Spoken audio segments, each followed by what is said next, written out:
Welcome to the StrongTeams.com podcast, where we help leaders build strong teams.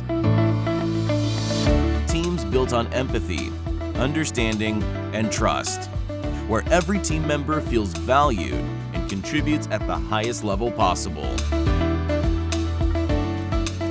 Welcome to the StrongTeams.com podcast. My name is Steve Neesmith. And I'm Rodney Cox. And Rodney, we've got a real treat today. Our guest is Steve Robinson. Steve is an in-demand consultant, author, speaker, and much more. He focuses on organizational culture design, leadership, brand strategy, and of course, marketing and advertising principles. But Steve is best known as the former executive vice president and chief marketing officer for Chick-fil-A from 1981 all the way through 2015. Last but not least, he's the author of the book Covert Cows and Chick-fil-A, How Faith, Cows, and Chicken Build an Iconic Brand. Steve, thank you for joining us today on the Strong Teams podcast. Steve, Rodney, it's a pleasure. Well, let me add my welcome also, Steve. It truly is a pleasure. And as I listen to your book, I've been driving back and forth to Tennessee on a project, now for a couple of months and getting ready for this interview. I listened to your book, and it was absolutely fascinating and incredibly encouraging. And I can't wait for our audience to hear the wisdom that you have to impart to them today. You know, Steve, one of the things that intrigued me in the way you opened your book was kind of what your professional background is and kind of how you got to Chick-fil-A. Would you share a little of that story, how you actually got to the Chick-fil-A family? Sure. Well, I grew up in South Alabama, literally 10 miles from Gulf Shores. Went to Auburn University and met my best friend and wife, and who is still my wife after 50 years, Diane, on a blind date at Auburn University. Amen. And then went to grad school at Northwestern. And my first job out of grad school was with Texas Instruments in their communications department. They were gearing up a marketing department to help sell handheld calculators and basically math machines, electronic slide rule machines. That's how fundamental it was. And they didn't do hardly anything compared to what these things do. And I was there about a year and got recruited from Texas Instruments to Six Flags Over Texas, and by a good friend of mine at Northwestern. His brother was the director of marketing at the park. And the short of that is I joined Six Flags, and I served at Six Flags 7 years. In the last 4 years, I was director of marketing at Six Flags Over Georgia in Atlanta. And that's where I met Jimmy Collins, who was the COO. Did not originally meet Truett, the founder. We were pitching Chick-fil-A on building a restaurant in the park as a way to build trial and awareness of their brand. They were in only about 7 or 8 states, only southeastern states, only in malls. And the park was drawing roughly 6.5 to 2.8 million people from the southeast region of the country. So it was a perfect fit for them. Well, the short of that story is after several months of negotiation, they decided not to do the store because they wanted to make money on it. And we made it very clear that the only folks that were going to make any money on the store was Six Flags. but they were going to get a chance to build their brand and trial. So I didn't hear from them again for the better part of 2 years after they said no. And I'm sitting in my office in August of 1980, and it's Jimmy Collins, the COO. And he said, I don't know if you remember me. And I said, of course I do, Jimmy. And he said, well, we need to start a marketing department. And your name keeps coming up. And in the back of my mind, I'm thinking, well, I already knew you needed a marketing department, or you would have done that deal with me 2 years ago. But I gained a lot of respect for them as people and as a business. I love the business model of the Chick-fil-A operator that Truett had created, and we'll talk about that a little bit more. And I figured, okay, I interviewed with Six Flags for one full Saturday and got the job. What could 2 or 3 days hurt? You know, if nothing else, I'll learn something. They were private. That had a lot of appeal to me, and there was a values fit. I knew that going in. So, Rodney, I'll jump ahead. It's 5 months later. It's December, and I am still interviewing. and I'm sitting in Kathy's office about 2 weeks before Christmas, 1980, doing it all stealth. And finally, I looked at Truett and I said, Truett, you know what? I have interviewed, I think, everybody out here on your staff, twice with you, several times with Jimmy. I'm doing this stealth. What are you looking for in the ideal marketing candidate? And am I the guy? And there was this long pause, and we were eating lunch. So, of course, we were eating a Chick-fil-A sandwich. He puts it down. And he looked at me. He says, I have absolutely no idea. All I know is I don't want to do it. And there was another pause. He said, but I can assure you this. If we invite you to join us, it's because we know that we can trust you and that we'll have fun together. Another pause. Mm-hmm. And he said, the most important decisions we make here are who we invite to join the organization. We don't create culture here by training. We create culture by who we invite. And that was very oxymoron compared to my previous experiences with Texas Instruments. And Six Flags, where they're basically just focused on competency. And he's talking about what, in essence, were issues of character and personal chemistry as well as competency.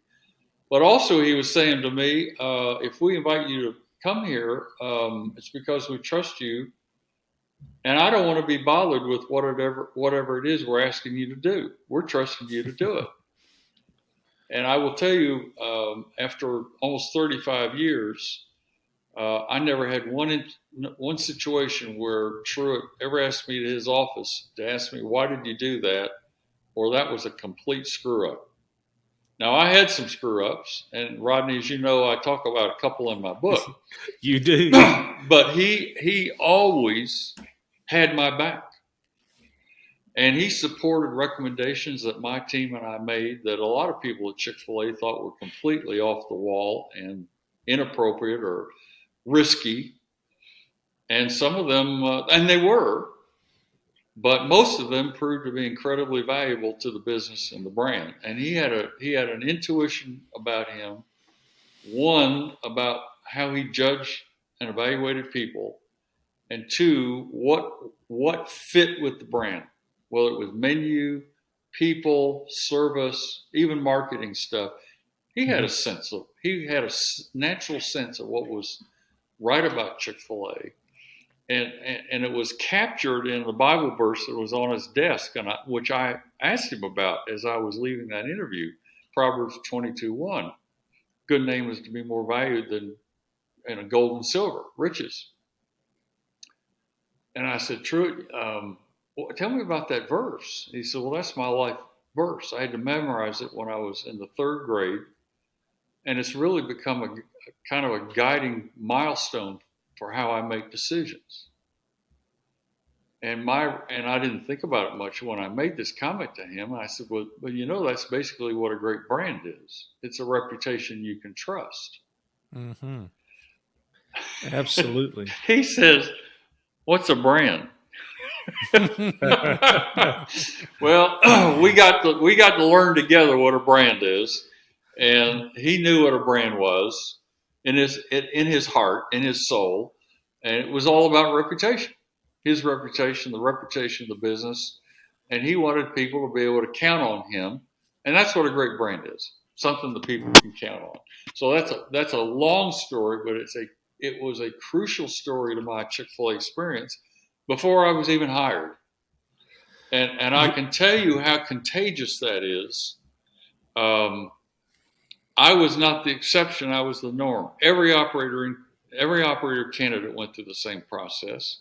Every staff member went through the same process. And if anything, it's gotten more aggressive and more diligent today than it was back in 1980, 81. I think Dan Cathy says it's harder to get into Chick-fil-A than it is the Navy SEALs. And he may be right. But that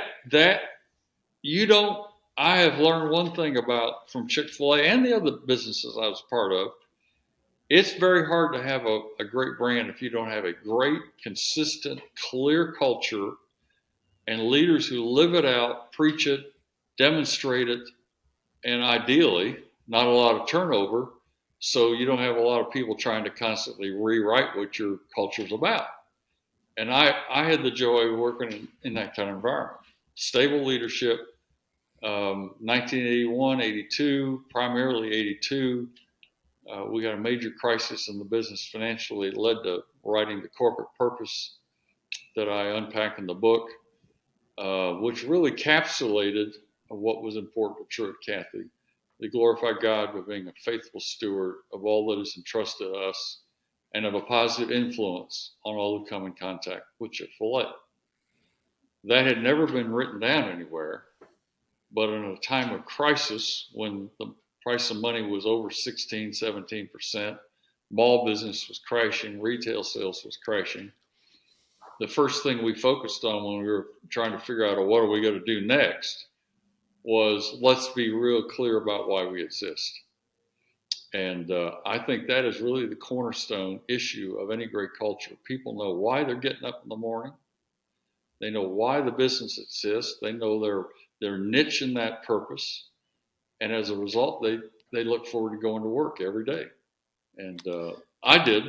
I sure did. Mm-hmm. Yeah, we owe it to the people in which we're entrusting that mission and that vision with to articulate it, not only articulate it, but to write it down and then to teach them and to show them exactly what they need to do to contribute to the growth of that. That's right. You know, you make a statement, and it's front and center on your website, and the statement talks about how culture is the soul of which great brands grow, but only with leaders cultivate it. And so the interesting thing to me is you use the term called cultivate the soul. If leaders cultivate the soul, and I'd really love for you to unpack that a little bit with our listeners here. What does it mean for a leader to cultivate the soul? Obviously, I've already alluded to one key step, and that is to write it down. Yes. Reach consensus with your ownership, your leaders. Why do we exist? Put it in words. But then secondly, Rodney, the corporate purpose of Chick-fil-A, and I think the purpose for any great organization is the litmus test through which major decisions are made. So in the case of Chick-fil-A, if we're going to spend this kind of money or we're going to initiate this kind of an initiative in the business, is it going to glorify God? Is it going to bring positive influence to anyone who comes in contact with Chick-fil-A, whether it's a menu item or how we engage in college football or what kind of advertising we run or how we treat people across the counter? Is it going to do those two things? And the hinge point of those two things is how we steward what we hold. How do we steward money, of course, but also how do we steward the talent of the people around us? How do we attract the right skills into that business that can steward in such a way that we make decisions that glorify God, have a positive influence. But the real challenge of leadership is not deciding what you're going to do very often, but deciding what you're not going to do. So you can do the things that are going to add the most value to the brand and to the customer. Mm-hmm. And you say no to a lot more than you say yes to. Mm-hmm. Particularly if you get to a point in the business like we did in the mid-90s where we said we're not going to have any debt. You start saying no to a lot of stuff. So that's the second thing is get it in writing and then use it. Use it in decision making.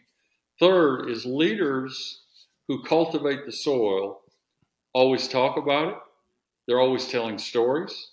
They're always doing unspoken things to demonstrate it, whether it's picking up trash or helping to clean a dining room or helping a team member in a restaurant, even if we're there on a visit, jump behind the counter, in rush hour and help bag fries or help fillet chicken in the kitchen. Walk around the dining room and talk to customers. How's your experience today? How's the food today? What do you love about Chick-fil-A? Have we ever disappointed you? If we did, how do we do that? Mm-hmm. Ideally, you want every operator and every team member doing things like that. But when people see Jimmy Collins and Truett Cathy and any major leader of the business visit their store, and the first thing they do is talk to customers and team members and not get off in a corner with the operator, what does that say? Mm-hmm. It says the customers and the team members are the most important people in the business. Mm-hmm. So that I think is they live it out, and they're willing to get their hands dirty and put shoe leather into demonstrating how to live out the corporate purpose. Yeah, that's awesome. And then fourth, and this is one of the reasons I wrote my book, is as time goes along and you have turnover and change in the business in terms of talent, you need to write the stories down. Mm-hmm. You need to put them to film. You need to put them on audio track, so that the stories get passed down through the generations. There are critical stories in my book that until I wrote that book had never been documented. And quite frankly, I'm glad you guys read the book. I'm glad you liked it. But I originally wrote the book for the Chick-fil-A family. Mm-hmm.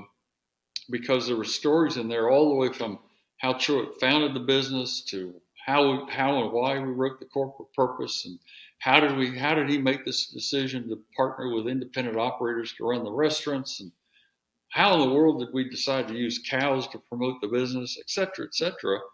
Mm-hmm. And if you don't capture those stories in a form that can, be passed down through the generations, you look up one day and you've lost the culture, because those stories reinforce what I said at the beginning. Those stories reinforce why you exist and how you make decisions and how leaders make choices about how they spend their time. So I hope that helps answer your question.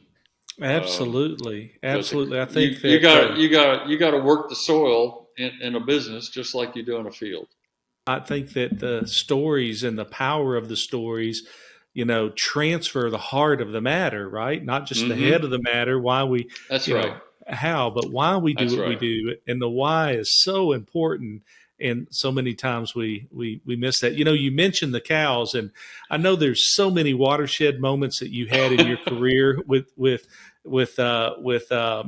Chick-fil-A, but many of these watershed moments you describe in your book. But I would be curious to know what was the greatest accomplishment that you really feel like that you accomplished at your time with Chick-fil-A? What do you feel that was? Rodney, that actually is pretty easy for me to answer. But most people that listen or watch this would never see it. It's not the cows. It's not college football. It's not items that we developed to go on the menu. It was really learning how to do what Truett did when he decided to invite me to join Chick-fil-A. And that was the process over several years of developing my own team. My own team of leaders who were incredibly competent, smart, but also they brought the right chemistry to the table. They brought the right character to the table. And as a result, I was able to empower them, just like Truett empowered me. I was able to give them a lot of room to occasionally make a mistake, experiment, do a lot, and quite frankly, give them money to do a lot of research and experimentation, no matter what the topic was, whether it was food or advertising or whatever, to free them up to be innovative and creative in the business. And so to answer your question is, I think the most impactful thing I did was the people I surrounded myself with. I love that. Many of them are still there. Not all of them, but many of them are still there. still making incredible contributions to the business. And there is not one major decision, whether it's cows, college football, menu items, that I made alone. I made it in partnership and with the counsel of those leaders who were leading different parts of the business. And that's to me, that's the most lasting thing I did in terms of really marketing the business. Customers see the cows or the Chick-fil-A Peach Bowl or whatever, but it was those men and women that I got to work with, no doubt about it. I love that, Steve. You are speaking our language. That is really what we want our listeners to get and learn from these conversations. Is we want to help leaders build strong teams, invest in other folks, and so I appreciate that response. It's I'd like to take us just a half step back, and Steve, if you would tell us about the executive leadership structure that was in place during your tenure. Did it change over time? It changed. What areas fell under your leadership? Take us through that Sure. for just a few moments. Well, when I was hired as director of marketing. And for Jimmy and Truett at that time, that basically meant we need somebody to help us sell more sandwiches. Mm-hmm. It was, I guess, all the things that you would normally consider as part of the definition of marketing: advertising, promotions, PR, etc. What I brought to the business, though, and quite frankly, they not only I discovered how crucial it was that the first and foremost role of marketing was to represent the customer. And so that meant, how do we bring the voice of the customer into the business through analytical research, qualitative research, structured focus groups where not only we, but operators and other leadership in the business are behind the glass, and they're listening to customers talk about what they like about the menu or their Chick-fil-A experience, or they like that ad, or they think that ad's terrible, or whatever. Because the voice of the customer ultimately enlightened, sometimes drove, always enlightened the decisions we made. Always made us look smarter, because using the voice of the customer through the innovation process, multiple stages, when we got to the time of rolling something out, we knew it was going to work because we'd already seen it work, but it had been so heavily influenced by not just the opinions of leaders, but more importantly, the opinions of customers and the Chick-fil-A operators, who are also very close, of course, to their customers.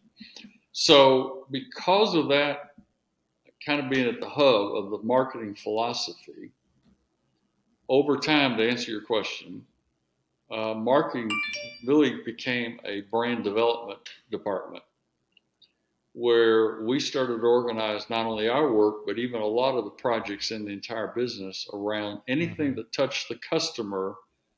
Marketing either had a voice in it, they always had the voice of the customer in it, and very oftentimes somebody from marketing was actually the facilitator of that project. Mm-hmm. And we called it brand touch point business plan. It wasn't a marketing plan, it was a business plan. And they're still using that basic philosophy of integrated project teams that are using voice of the customer to direct all their innovation. So you go to a Chick-fil-A restaurant today, and you over 30% of the customers now are using Chick-fil-A One app in some portion of that transaction. That was totally customer driven in its development. You like waffle fries? Truett and Jimmy thought that was a terrible idea, but customers didn't. You like Chick-fil-A's involvement with the cows? Most people at Chick-fil-A, including Jimmy and Truett, thought, "What? Shouldn't we be showing the food?" But customers loved it, and it brought a personality to the brand that made us totally different than the rest of the marketplace.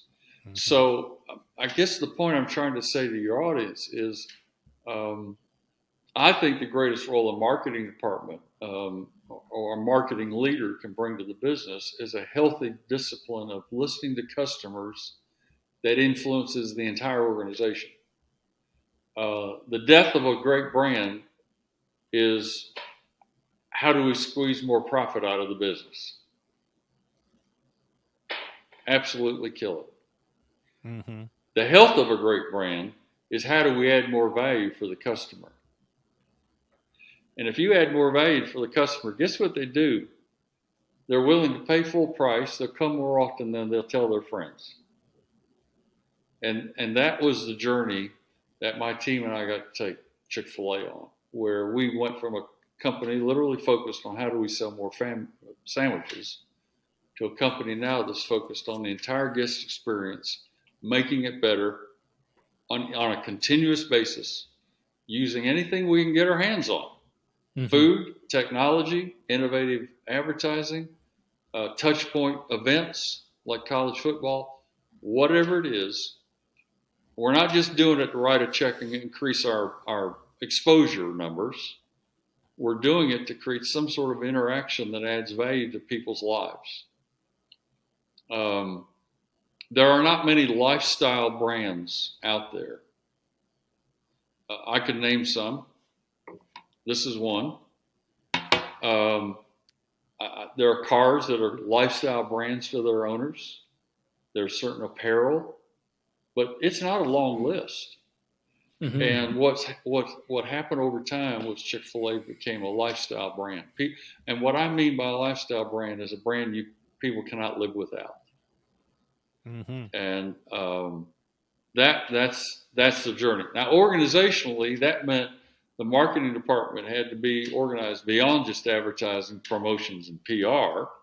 Mm-hmm. I mean, menu development was integrated into marketing, even mm-hmm. engineering, research, customer-facing technology. Hospitality came under your leadership too, I believe. Hospitality came under marketing, still is. And the reason is not because of any particular discipline skills I had, or even, the initial team, but it's because those areas of business were touching customers. And so how do we make sure that they're led out of the insights of what customers value, not only in terms of what we do now, but what we could be doing to make their experience better. At the macro level with the executive team, the business obviously changed. I won't get into all that, but many of those men and women had to have their roles and their disciplines expanded too, and some of them were as a result of them having to be, in effect, a service organization to the rest of the organization, just like marketing, in order to properly serve either customers or to serve the operators. So the Chick-fil-A office over time became not so much a headquarters as a support center. Mm-hmm. A support center to customers and a support center to the Chick-fil-A operators. Mm-hmm. And I'm describing a 35-year experience for me, and of course that experience is still going on. Mm-hmm. But I think people say, well, ask me how do you know it worked? Well, the average Chick-fil-A store when I joined Chick-fil-A had a volume of probably 300,000 or 400,000, and the average Chick-fil-A store today is over 8 million. Mm-hmm. So obviously there's something going on at Chick-fil-A restaurants that people like, enjoy, willing to use Chick-fil-A a lot, pay full price, and the greatest marketing agents in the business today are their customers. We really pushed marketing out of the home office into the hands of the operators and ultimately in the hands of customers themselves. Steve, you talk about that growth and that now is continuing. It's explosive. Can you talk just generally about the challenges in leadership leading through that level of scale? I think a lot of our listeners probably have to deal with that all the way Yeah. down to a local church that grows their staff by 50% over a couple of years. But you had particularly strong challenges in an organization that large, expanding Right. that fast, maintaining a culture of just really keeping things reined in, for lack of a better way to say it. Can you just talk about leading through such an explosive growth period? Well, Stephen, it was constantly evolving.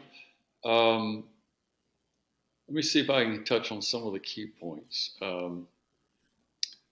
I guess the first one was we started to try to implement disciplines within our own executive leadership team, which would then get mirrored in teams below us.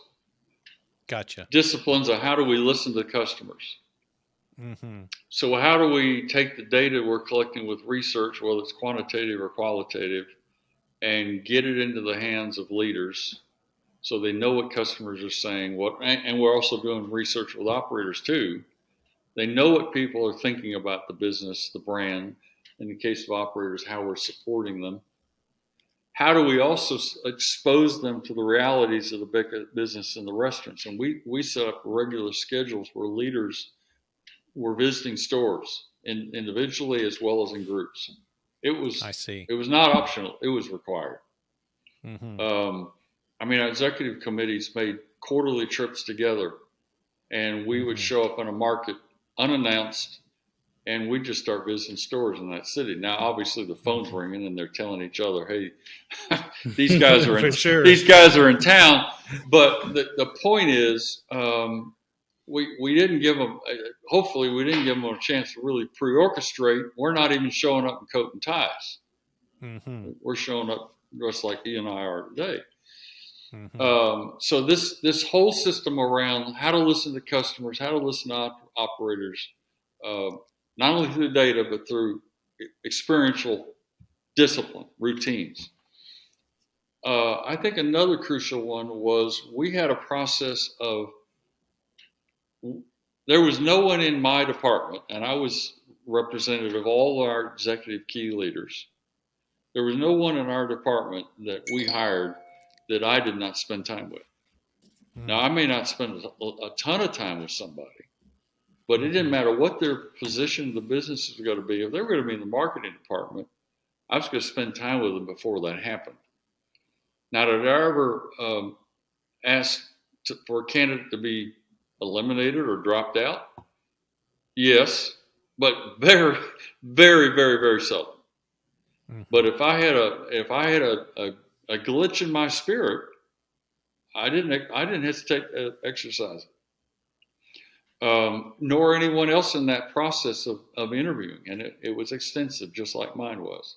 So the involvement in leadership throughout the business, trying to live up to the principle that Truett said, who we invite into the business is how we create our culture, means the leaders have to stay highly engaged in the selection and hiring process. I think another interesting thing that comes out of this conversation for me is, and you mentioned it in your book fairly early on, is about the grace that you experienced out of Truett and kind of how that grace permeated the culture. And for someone to stay inside of an organization today for 35 years is not every day, but you're not the anomaly. You're the norm for Chick-fil-A.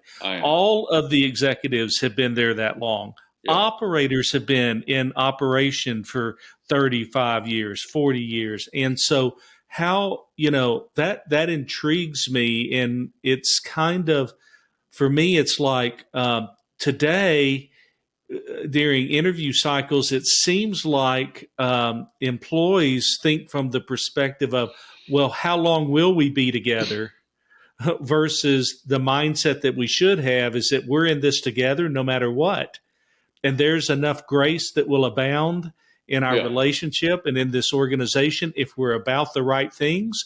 And God will deal, and he will cover that multitude of sin that we might find ourselves in along the way if we're about his business. And I heard that loud and clear coming out of your book and out of your ethos and out of the culture of Chick-fil-A. And I'd like for you to talk just a little bit about that grace and how it actually lived itself out. I know in your book you were very vulnerable about some really interesting and not too small mistakes that you made. I mean, like millions of dollar mistake.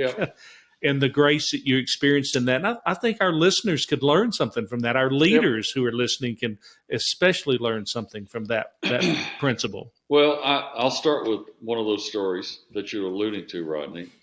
Less than 2 years into my stint, when I came in, their ad agency had already put together a promotional calendar for about 24 months, and there was a major event in the spring of my second year that was already on the books. It was a promotion to try to counter McDonald's entry into the chicken sandwich business. It was called First and Best. That was the name of the promotion. And it was a coupon-based promotion through direct mail, newspaper inserts. And it was the sort of thing you typically see every fast food business do. Now, I'm coming out of the theme park business. I don't know their business that well yet, and thus one of the reasons I made the mistake I made. My influence on that promotion was actually to make it even more aggressive, particularly through how we bought the media. And the promotion, the net of it is the promotion, we redeemed way too many coupons, and the promotion came in $2 million over budget. And that was going to hit the corporate P&L, not the stores, the corporate P&L. And this is a time when that $2 million represented almost, it was almost 2% of Chick-fil-A's total cash flow. It's a lot. A lot. And a few days into that thing going, I realized, okay, this thing is blowing up, and I made a major mistake. I made decisions based on a lack of experience and probably a little arrogance. And so I went to Jimmy Collins and I apologized. I said, Jimmy, I need to apologize. And Jimmy, I'll never forget it. I'm standing across from his desk. He's sitting at his desk. He said, Steve, don't worry about it. He says, I was part of that decision. I approved what you recommended. And in fact, I've already discussed it with Truett, and he knows that I was part of that decision making.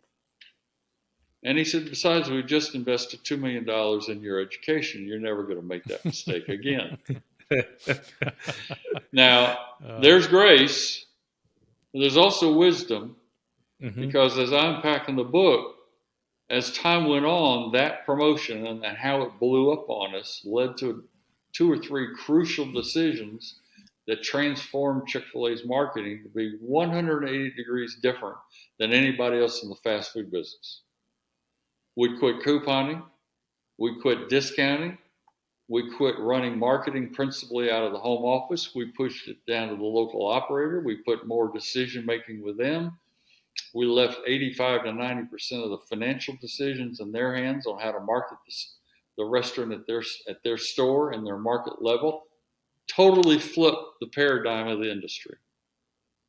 Now, if they had fired me 10 days after the promotion, I don't know they would have made that journey. But they made that journey because I wasn't going through that pain again.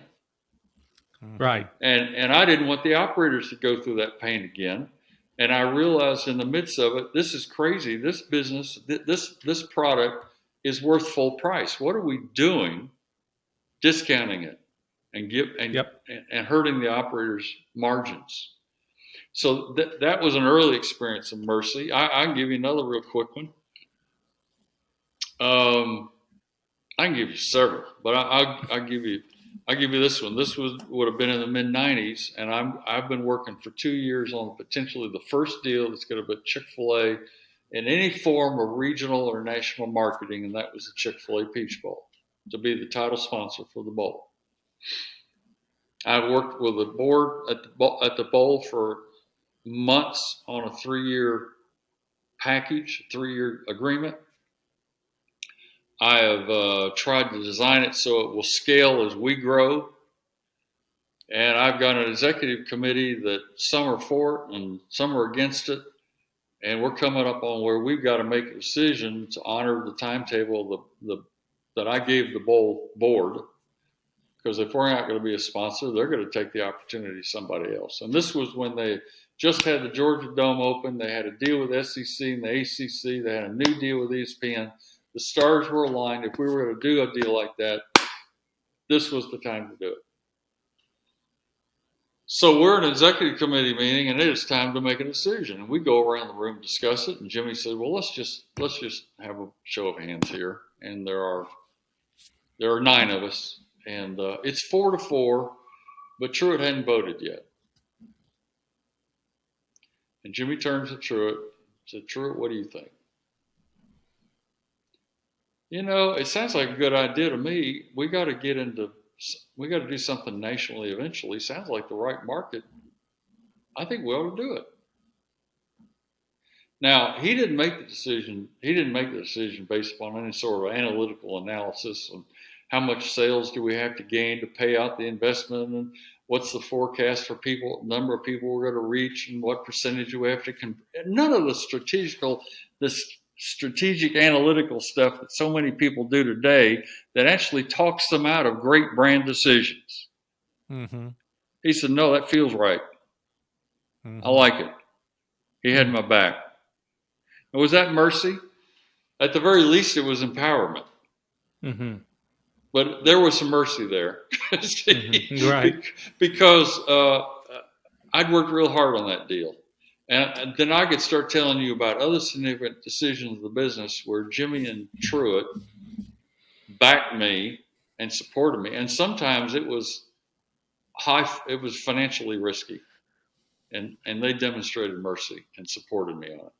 And they also demonstrated mercy in times of my personal life where they stepped up and helped me when I was dealing with something with my family. And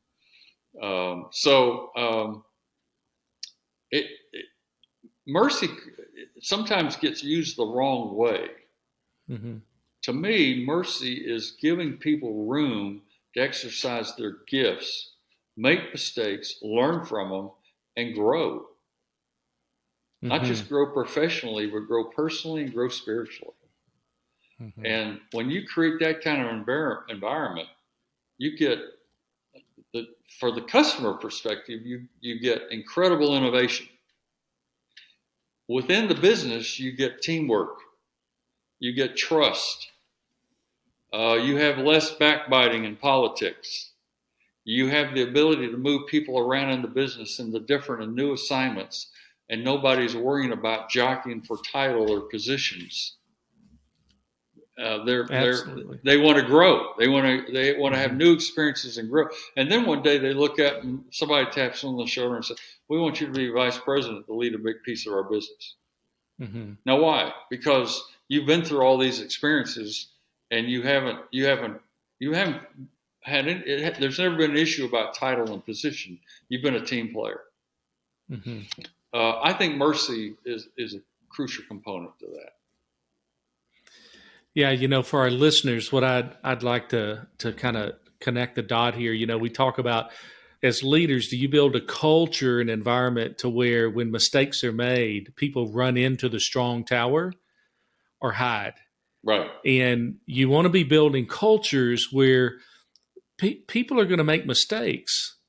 But when they make those mistakes, do they run into the strong tower, discuss them in a spirit of transparency with the people in which God has entrusted and placed next to them in order to together solve problems, accomplish things which, one person in and of themselves can accomplish on their own? And I think creating a culture where people run into that strong tower and they don't hide is a very, very difficult culture to create. But when you do, that's when people stay around for 35 and 40 years, because that culture is few and far between. And it's full of grace, it's full of mercy, and it's full of trust. And I think that we would all be served a lot better if we had environments that we could serve and work in like that today. So for the leaders that are listening, let us be those leaders that are building those kind of cultures. Well, Rodney, this is true also for the leaders. Because of that kind of environment, myself and everybody in that organization feels the freedom to sit down with a Jimmy Collins or a Truett Cathy or a Dan Cathy today or other major leaders in the CMO and say, you know what, you and I don't agree on this. I think you're on the edge of making a mistake. Let's talk this through. Let's table it for a while and pray about it. There's an innovative idea. And yeah. And so it creates not, I want to make sure people, this is not just an issue of mercy from top down, but it's also mercy from the bottom up. And the freedom for everyone in the group to talk to each other and not feel that they're going to blow themselves out of the water in terms of their career. Truett and Jimmy were great listeners. And they weren't afraid to say, okay, you convinced me. I don't think we should do waffle fries. And 12 months later, after all the right kind of work, great idea. I'm all in. So mercy works both ways. Mm-hmm. As Steve, as you recount these experiences, I can't help but think that it sounds like anyway that you that Truett, that Jimmy Collins, that you create an environment that was about the long game. Totally. You wanted to be with these people for many years to come, many seasons to come. So many large organizations now are a quarter to quarter environment. And I think that feeds that fear. If I make one wrong decision and it affects the quarter, what is my world going to be like? Did that long game, am I reading you correctly? The long game really enabled some of these. You're absolutely correct. Absolutely. See, and it all starts with Truett. A good name is to be more valued than silver and gold. He knew in his heart you don't build a good name in 90 days. Mm-hmm. You quite frankly, you seldom make a great financial decision if the horizon is just 90 days. I'd rather build fewer stores and get better than worry about getting bigger.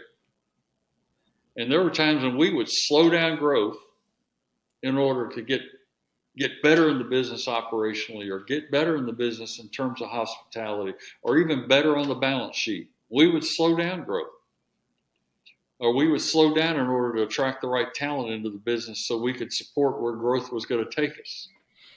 And I think a lot of organizations, they lack the discipline of the long haul, and what the irony is, if you focus on the long haul with the customer and the long haul with the organization, so everybody gets the journey to come along on the journey, you're probably going to grow faster and more profitably. Because one of the other key benefits of what we've been talking about here is you have less turnover, means you retain more institutional knowledge. Amen. And not only institutional knowledge in terms of skill sets and technical competencies, but in terms of cultural values and tenets. People learn over time how to make more decisions on their own. They learn what's important, what's not important. I'm not going down that path. That doesn't fit with the brand. It doesn't fit with the values of the business. It doesn't fit with our corporate purpose. I don't need to talk about it to anybody higher than me. I can make this decision.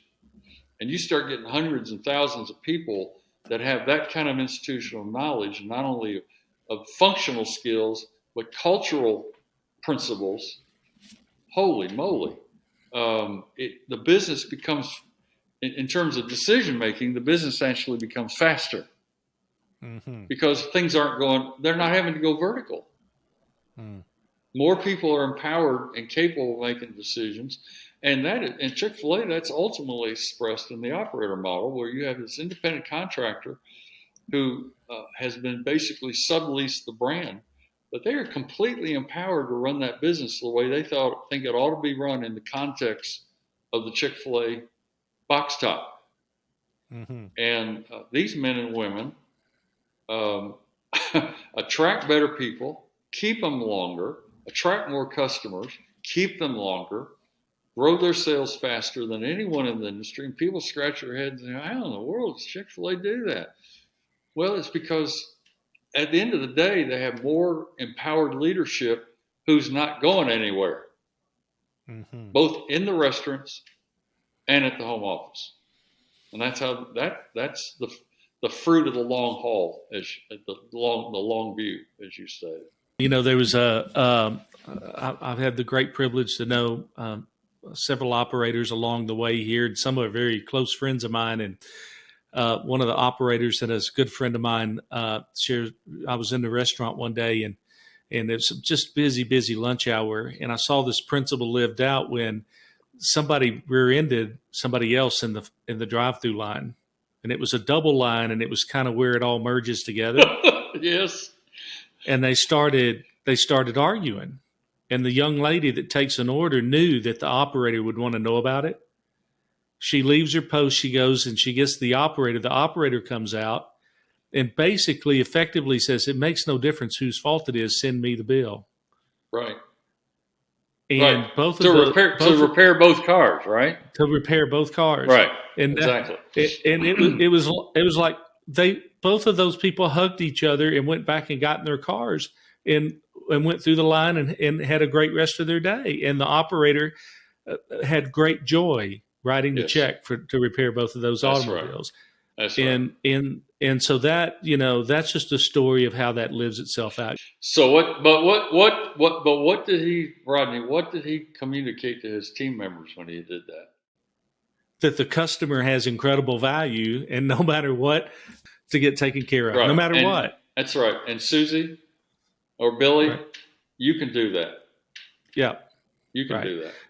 And think about the environment that it fosters as well when they find themselves in crisis. Right. What's the strong tower they're going to run into? Yeah. The community in which they have right there in that restaurant is a beautiful thing. And one last question I would have for Steve before we close out today is that it sounds like inside and outside of Chick-fil-A, during your career, you've had a lot of good mentors. Do you have any? Is there any leadership advice that you've gotten, Steve, by a mentor or a fellow leader that you still like to pass on today, or that you kind of still live by today?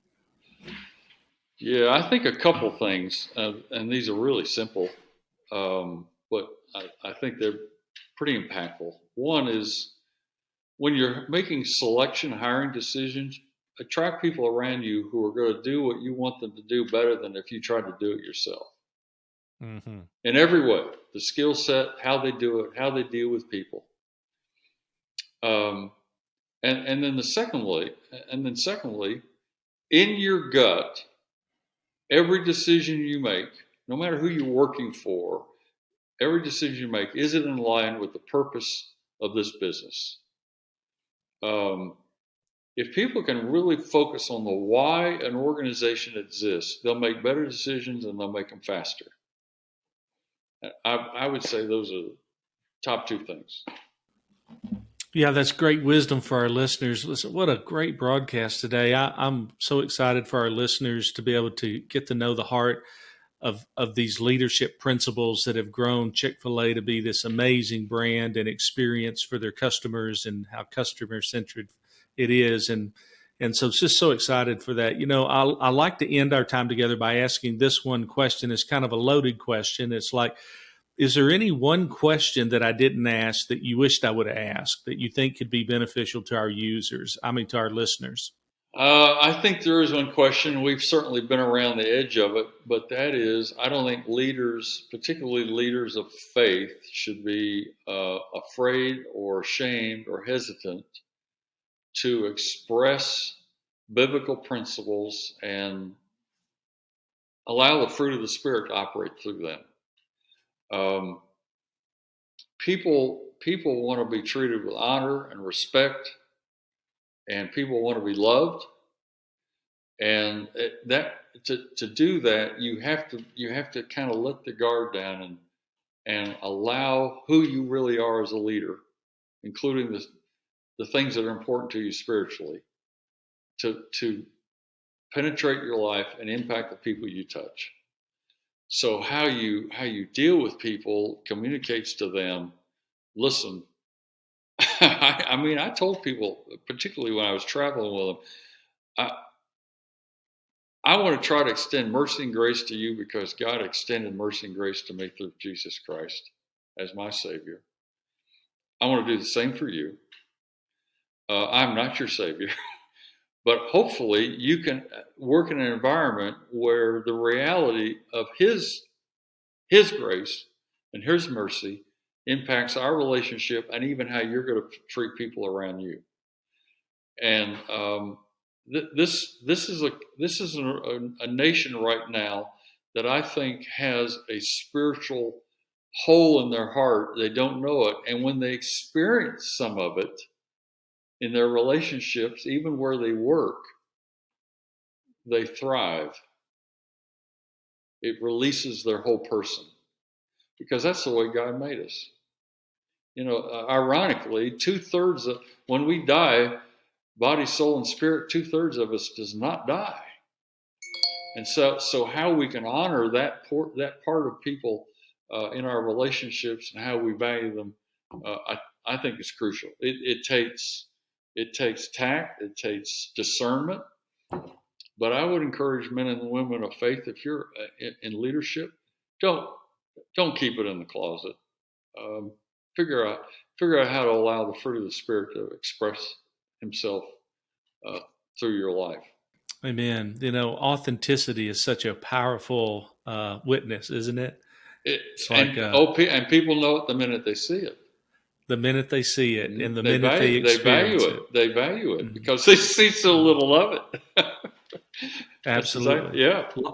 A lot of hiding, little authenticity. Leaders today are more isolated than ever before. And yes. It's because of the expectations they have to live up to instead of being I can't remember the name of that show, but it was like, would the real you stand up? Or, right. Where you had to guess who was the real you, right? And it seems like leaders today sometimes are even trying to discover that about themselves versus just pressing into God, being authentic, and being able to do life with people. I think that's what when John 10:10 tells us that I've come that you might have life to the full. I think that's what that passage is talking about. And I'm not sure we can have life to the full without that intimate, transparent, and authentic relationship. Yes, especially as leaders.